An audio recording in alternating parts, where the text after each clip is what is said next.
নমস্কার, বলো কলকাতার এই পরিবার শারদযোদ্ধা সম্মান 2024-এর পুজো পরিক্রমায় আমরা এই মুহূর্তে দেখাচ্ছি দক্ষিণ কলকাতার বেহালায় পারুই মিতালি সংঘর পুজো মণ্ডপ। আমরা আগে দেখতে পাইনি, আজকে দেখতে পেলাম যতটুকু, তাও পুরোটা নয়, আমরা তুলে ধরছি এই পর্যন্ত। সামনেটুকু একটু দেখাবো আমরা আমাদের পর্দায় সরাসরি,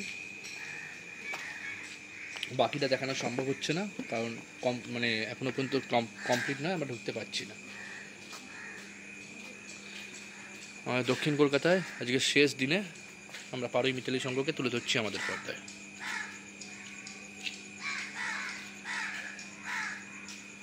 চিত্র সাংবাদিককে বলবো একটু ঘুরিয়ে ঘুরিয়ে দেখিয়ে দেওয়ার জন্য আমাদের থিমটা।